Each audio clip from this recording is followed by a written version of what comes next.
Hey everybody, this is Aaron speaking. We are about 3 minutes away from starting this next live session that I'll be doing. Today's subject is on Mesh to BREP, and I have a couple announcements to make beforehand. I think I'll do that when this timer counts down. We're just, giving people the opportunity to come and join us. I think that's it for now. I'm gonna go ahead and just sit tight and make sure everything's working. I do not have Bryce helping me today, unfortunately, so I will be trying to manage the comments and things like that on my own. Most likely I will not be getting to comments, but I will be trying to pay attention to make sure everything's working. So that's it for now. I will be right back when this countdown is done, and we'll go into some announcements before getting into the content. Thanks.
Okay, just a couple more seconds here before we get started. Looks like we got people from all over the world: Zimbabwe, Botswana, Baghdad, Portugal, Germany, Atlanta, Miami. Love it. Very cool. Let us know what you think of this new time that we're running this. Previously, we'd done it later in the day. I think that was hard for some people, but yeah, it's hard to please everybody, and it's the unfortunate thing. We do have people in, looks like, all different time zones, so looks like the timer has finished. We'll go ahead and just get into my preamble. I actually took notes this time. I had time to prepare, other than the technical aspect that I mentioned was a little bit difficult about running these live streams.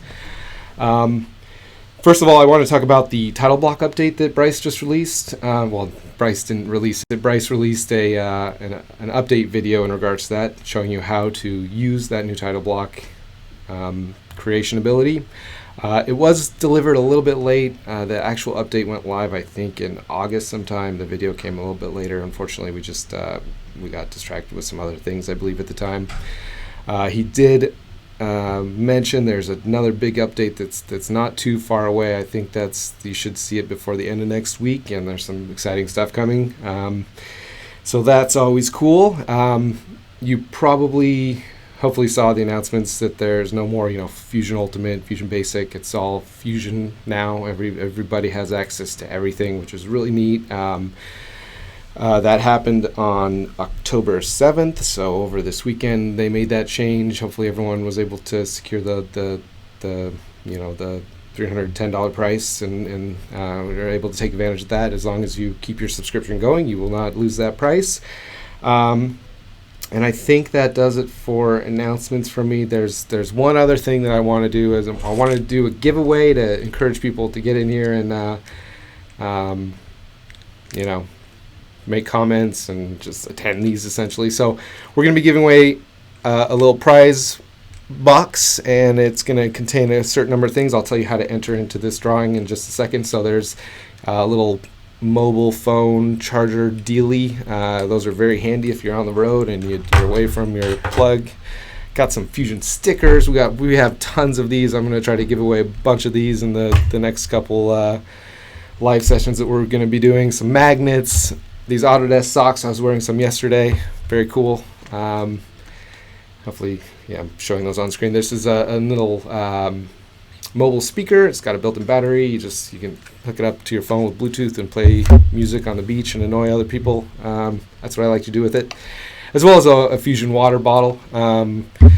So we just raided our closet a little while ago. Again, we're just trying to encourage people to get in here and actually participate and attend these things. So here's the catch. Here's how to enter into this draw. What you need to do is you need to go to the last live stream that we actually ran.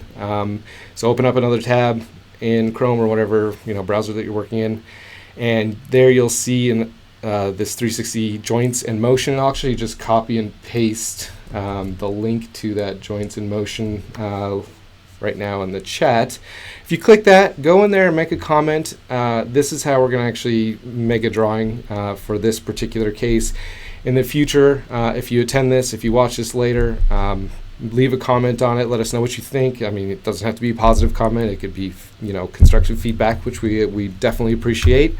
Leave a comment, and from there we'll be able to we'll use a random selection tool to pick one of your comments.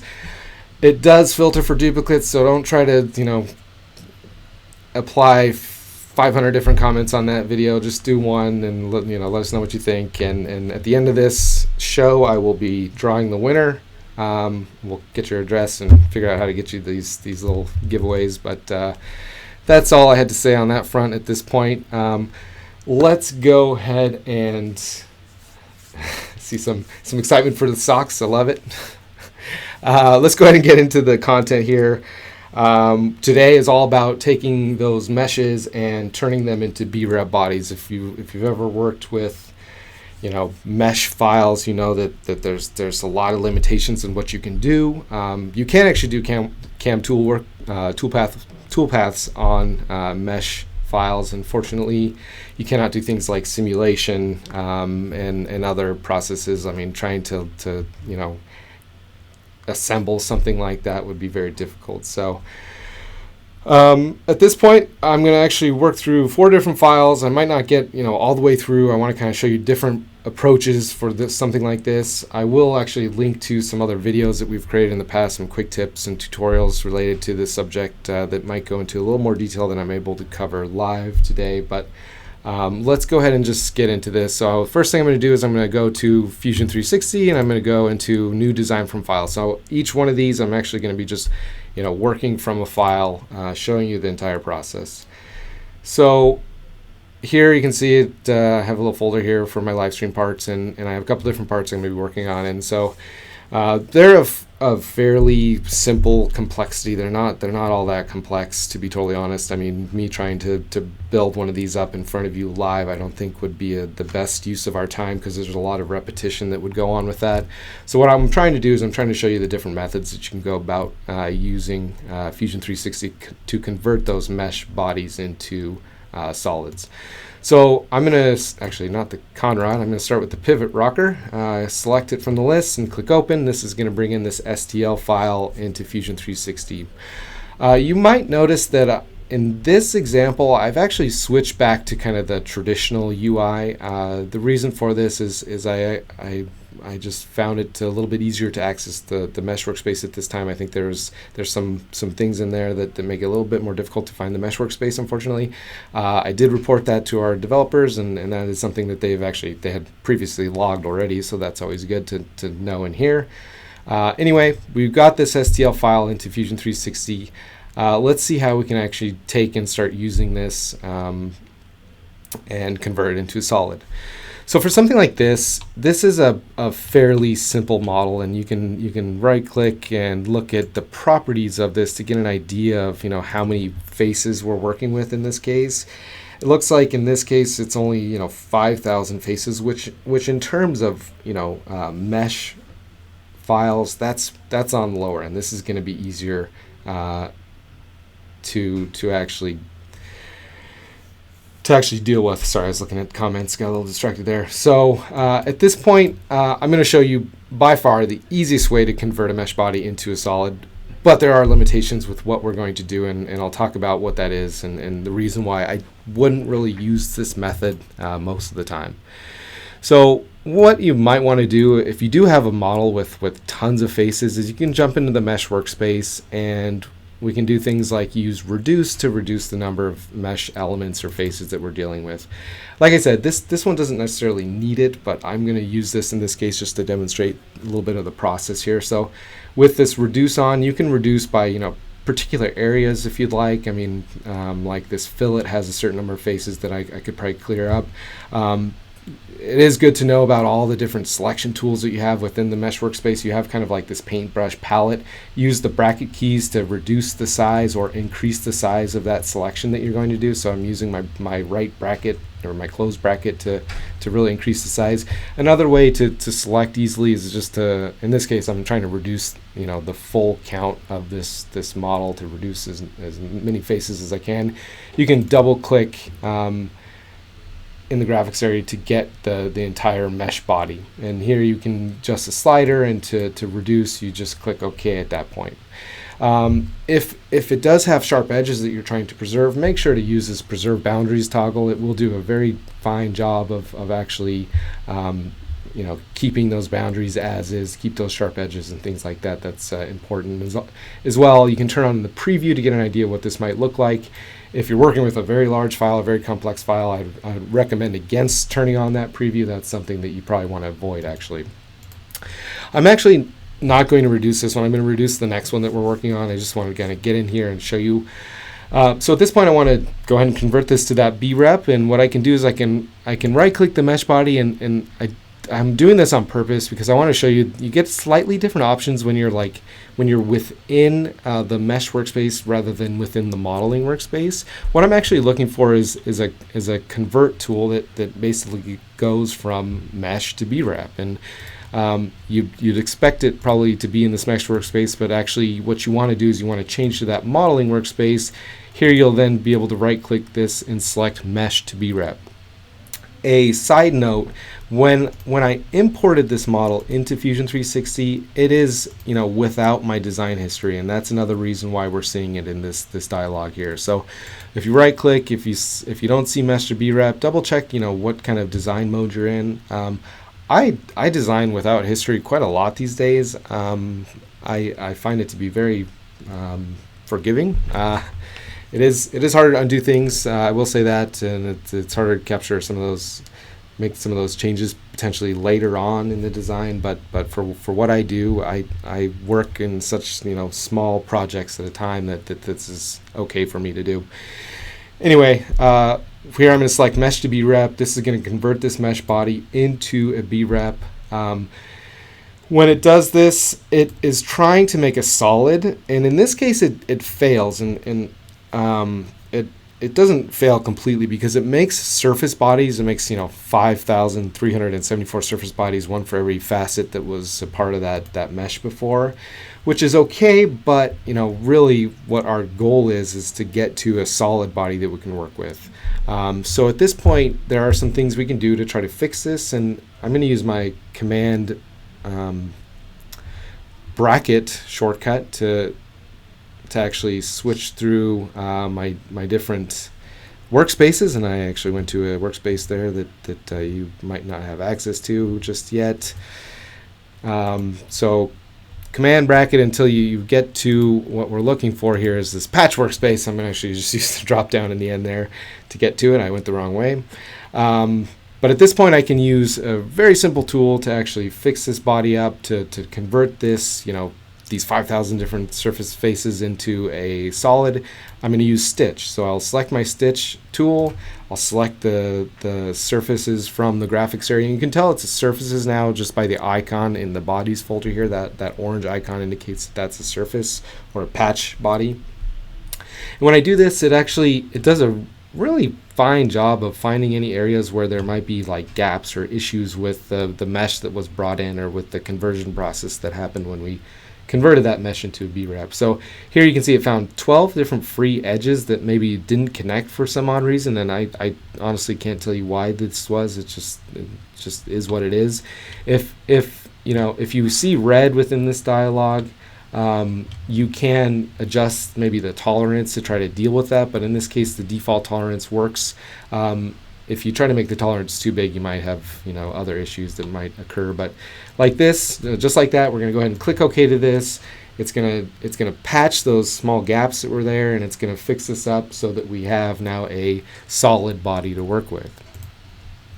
And I actually learned something from Kevin from Product Design Online. He's got another channel on YouTube that does a really fine job of demonstrating tutorials and things like that. I've linked a couple of his videos in previous comments and things like that. But he had a really neat idea of how to like clear up some of these faces, because the problem with this is that you have like hundreds and hundreds of faces where you really just want one cylindrical face going through this body, and where that can cause issues again is like if you're running a simulation now on this, if you want to apply a fixture to this, you have to go and select every single one of these faces, which is not something that you really want to get into.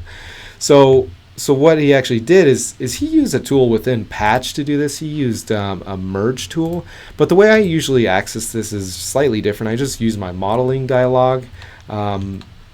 My goal now is to select a bunch of faces, and to do this I'm going to use a different selection priority. I'm going to select my face priority because I want to select a bunch of faces to kind of clear it up and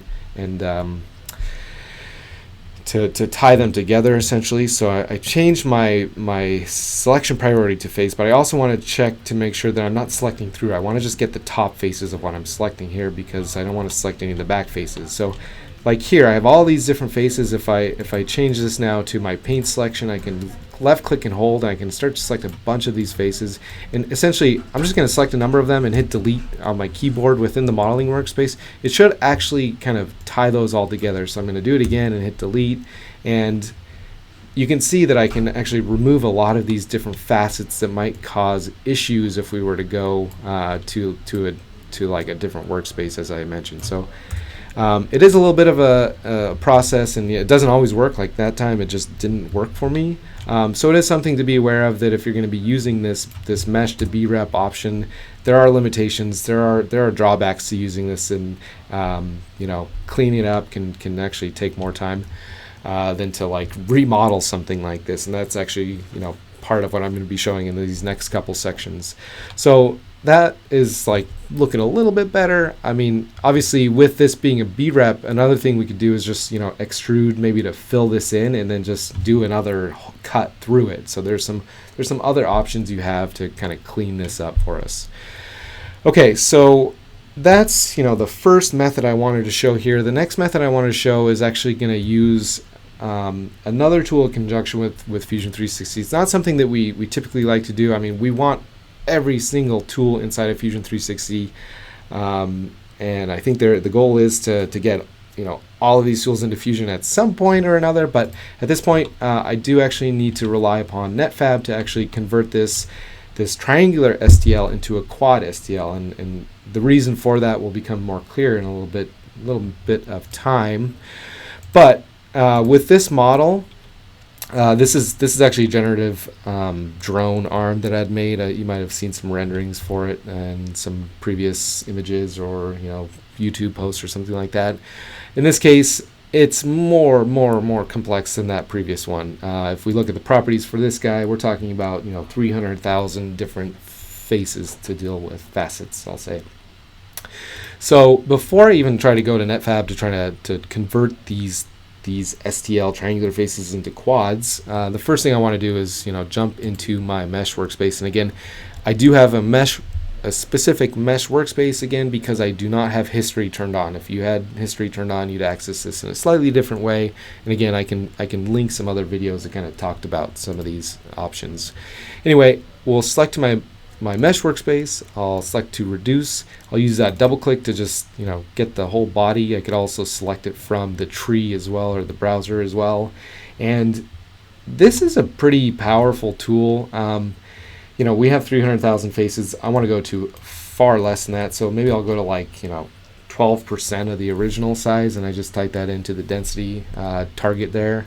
Of course, it's not probably going to be exactly 12%, but this adaptive reduction type will do a really fine job of actually maintaining a lot of this quality of this design. And as I click away, you can see it actually did a really good job of reducing this mesh. It is reduced quite a lot, but we could take it a step further as well. I mean, we still have 40,000 different STL faces to work with.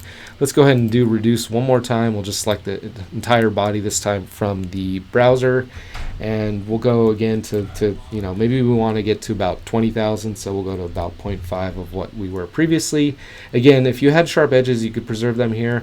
I'm not necessarily too worried about that right now, because my main goal is to get this, these generative sections, these really cool structures that we're seeing here into something that is more editable, right? That's my end goal here, and that's why I'm going to be actually taking this to NetFab in just a moment here. So just like that, we've reduced this by a whole bunch, we'll just say, and at this point I need to now take it over to NetFab.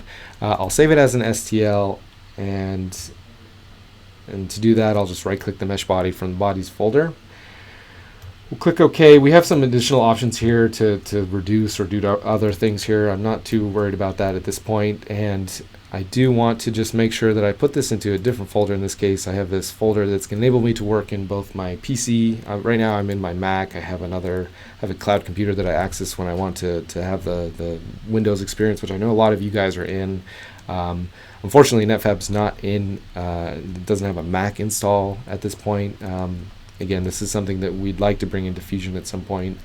It is something that we not like to have to jump around to different tools to do all the time. So anyway, we save that STL out. I'm going to jump over to my Windows computer here, and here I have NetFab, and I'm just going to go and open up this file that was just saved, 1019. That is the guy right there. I probably should have given it a better name, but that's okay. So we'll open it up. When we're within NetFab, there are some neat tools that we can use here to convert this. You can see I did get really close to that 20,000 mesh target that I was after. Anyway, the tools that we want to use here are going to be found in Modify. So essentially I just right-clicked the body in here. I'll select Modify and then Manipulate Mesh.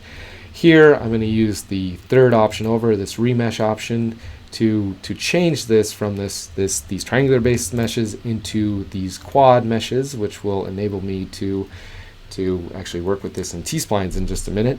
One thing you might want to pay attention to here is this target edge length. If you keep this too small, you're going to have just way too many elements when you get back into Fusion 360.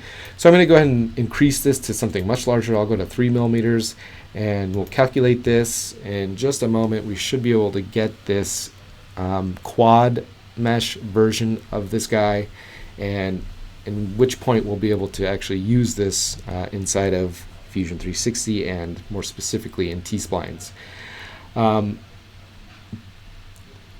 What's neat, if you're going to be doing a lot of generative designs, is that hopefully, wink wink, you shouldn't have to actually do any of this. There's going to be some really neat tools coming to Fusion 360 and generative design specifically. So keep that in mind. Yes, I know, Trevor, being in NetFab is not really what I want to be doing right now, but it is a way that you can convert a mesh file into something that's more usable. So there is that. So there we go. We now have a quad version of this. I just need to go ahead and export this as a wavefront OBJ.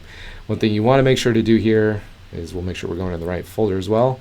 You want to make sure to export quads and triangles. Okay, so we'll just click OK. It's going to send that file, and back in Fusion we will go and we'll open this model up. So we'll go File, New Design from File.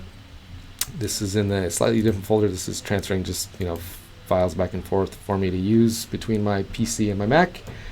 We'll go ahead and open it up, and you can see it is looking much different. It does have kind of the the quad look to it now, which is a great start. All you need to do at this point is you just need to get into converting this. So I'll just right-click the body from the bodies folder in the tree. We'll select convert, and in this case, we're going to select quad mesh to T-spline. So this is a fantastic way to be able to edit this. Once I click OK, it's going to actually take these quads, it's going to make them into T-splines, and we will have, so much freedom now to be able to edit this guy to do all kinds of different things. This is one annoyance that I have. I like to use the the constrained orbit. It's just a little more predictable in my eyes. But when you bring in a model like this, sometimes the orbit orientation gets off of what you might expect. So what you can do is you can just jump to like a orthogonal view, right-click the home, and unfortunately this menu opened on the secondary monitor that I have, but you can set current view as top. So we'll set that as top now, and now it'll rotate like I really like it to on that tabletop. So with this being a T-splines body, we have so many more capabilities to edit it, to get it to do things that we couldn't have done before with it being a mesh. So let's get into our modify dialog. Sorry, not that guy. I want to get into my modify dialog. I'll select one of these faces, and one selection tool that I use quite a lot in T-splines is I use shift and up. This is just going to grow the selection, and this is going to enable me to kind of select a large portion of that strut that I have, and now you can kind of just click and drag things. You can reduce the size. Again, these are, I'm showing you some things that are a little bit difficult in Fusion at this point, but in the next update, as we've alluded to, there's going to be some really cool stuff coming to T-splines, coming to the generative design results and things like that. So, okay, so that's another way that you can convert a mesh body into solids. It is unfortunate that we have to jump into NetFab to do it, but it is a solution. It is something that I want people to be aware of. I fortunately have access to all these tools. I believe that the remeshing tool that I have shown in NetFab is actually in kind of the base level of it. That's something that I can double check though and add some comments to later. I probably should have double checked that beforehand. Anyway, let's go into another method that we can convert these. So I'll go new design from file once again. In this case, I want to work with this manifold scan. This is just a manifold that I found on, I think, GrabCAD. It's I actually took a B-rep and created a mesh from it. And what I was trying to do here was I wanted to make it really coarse. This is on purpose, right? I wanted to show you some really cool tools that you have at your disposal to actually convert these meshes into really nice parametric bodies. So the way that I'm going to do this is actually a sketching tool, and I'll use the drop down under sketch to find this. From there you'll see the mesh options down here at the bottom, and create mesh section is the first thing that I'm going to do here. So I'm going to select it.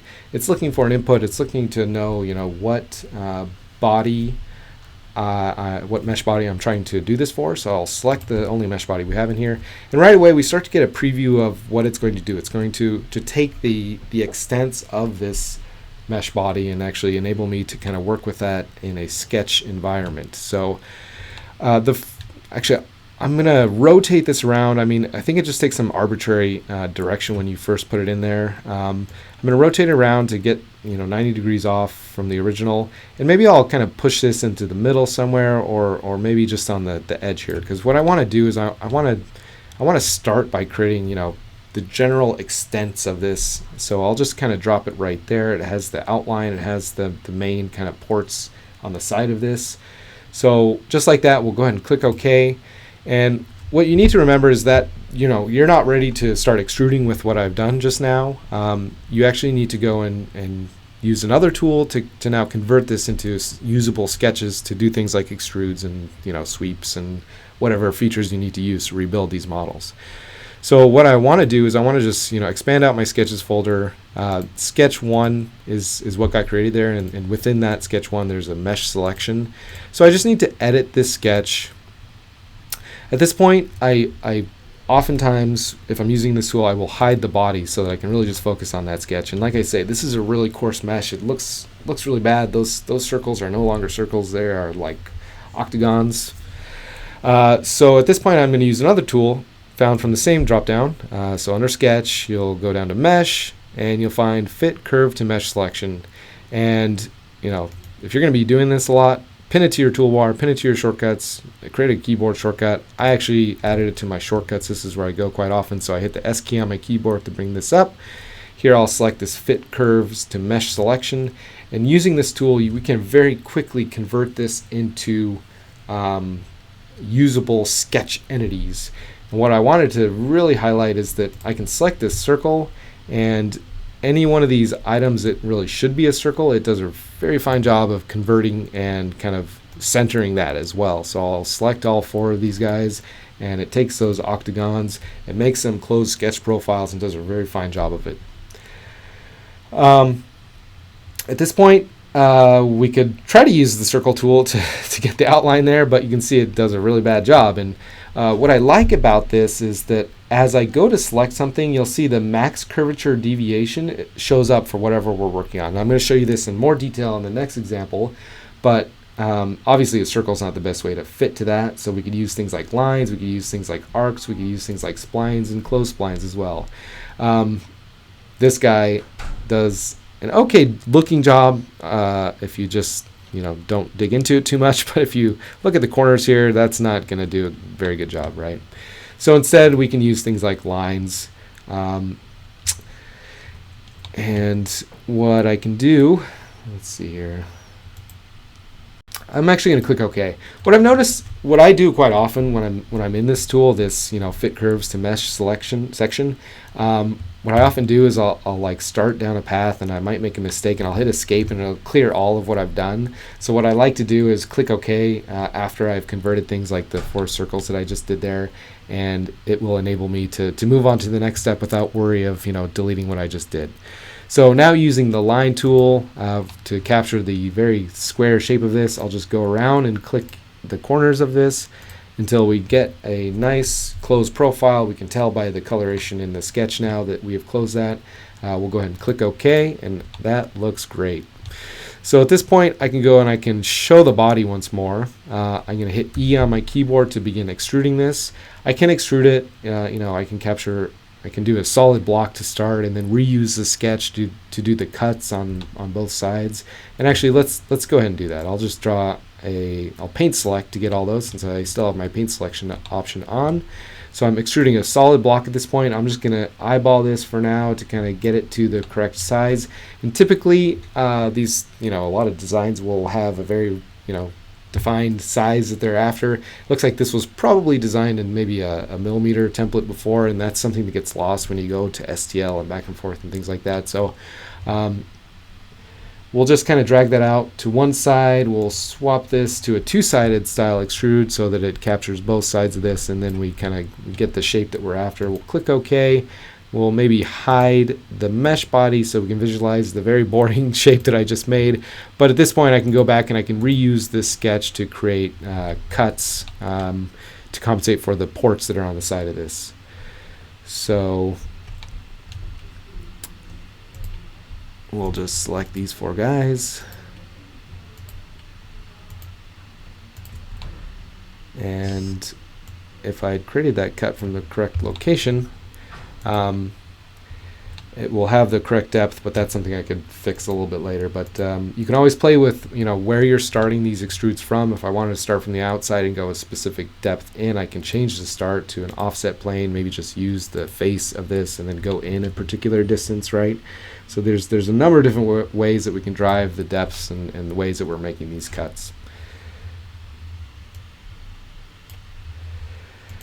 Once I've created that, again, I'll go and hide the mesh body. I could always mirror that over. A lot of different things we can do here is I can mirror. Unfortunately, I don't have features I can select for my history. Maybe that's something we can learn from this. You might want to try on your history as you start to build this up after you've converted it into some sketches and things like that. So that's another way that you can convert those meshes into solids.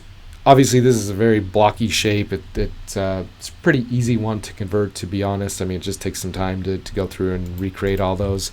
Let's look at another example. Let's create a new design from file, and this time we'll use this conrod.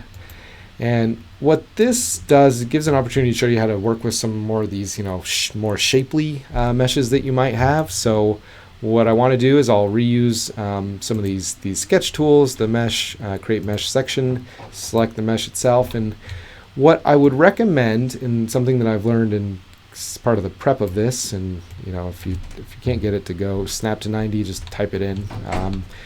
What I was doing when I first started actually doing this, or when I was making this lesson, I was trying to put this mesh section right at the center, and what that does is it has these holes in the side, it has a hole down the middle, it has the holes for the bolts that are actually there as well, which isn't going to make my life very easy, to be totally honest, because I'm going to use that fit mesh sketch again.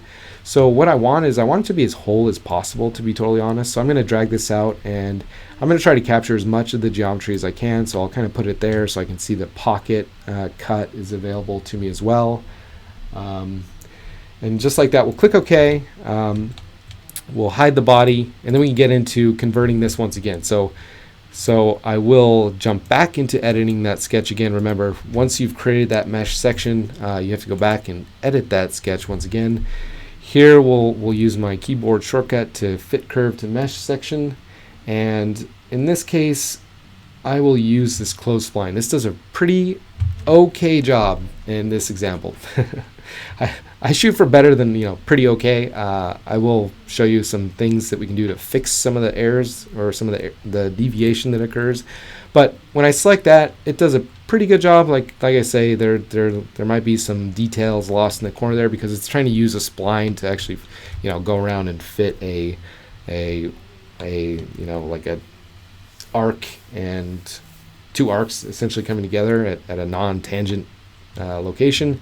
So anyway, we'll use this to do an okay job of kind of getting the bulk of the geometry, but then we can re-access that same tool and do some other things, like obviously this circle here is a perfect circle. No reason why I shouldn't use the circle option to convert that mesh section into a perfect circle for me. At the bottom, you might think you can use that circle tool once again, but it's going to try to select the whole tangent edge, unfortunately. So we can do things like use just a normal arc instead. So we can just select a point here and kind of go around until we get to the point over here, and that's actually gone and put an arc on the inside there. You can't really tell at this point, unfortunately, but we'll then go and select a line tool to do a straight line, and there we've created some new sketch entities that we can hopefully use to extrude this out. In addition, I can do things like I can just draw normal lines because in reconverting and reusing this geometry, it's nice to be able to leverage things like symmetry, right? So I just drew that line in there so that I can kind of trim away maybe some of the portions on the left, some of the stuff that we might not need to use to actually extrude this out, because I might actually just mirror portions of it. So there we go. We've kind of trimmed a little bit of it away. Because I drew that straight line here, it's enabling me to kind of clear up some of these little ugly bits down here that spline created. And it looks like we're pretty close to where we need to be. I'll go ahead and just stop the sketch at this point. I can extrude out the shapes here, and I'll just select both of those guys and start dragging out. I get a warning here because I do not have my bodies showing, so I'll show my bodies again. That will include the mesh.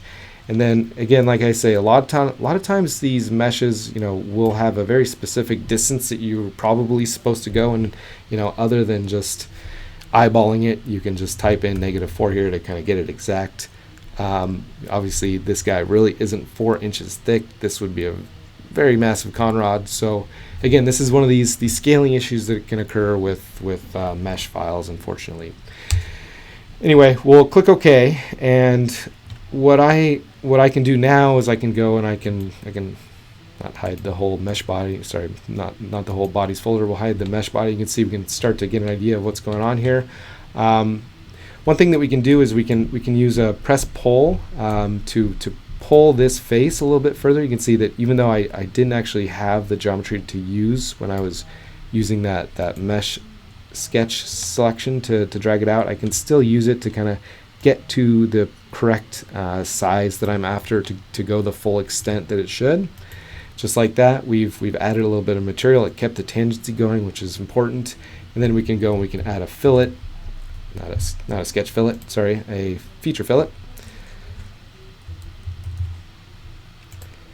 to do a rounded edge here. And knowing the width of this, I can make this 2 inches, and that's going to do a pretty fine job of capturing that. It looks like I might want to make some edits, or maybe it didn't actually continue in perfect tangency, unfortunately.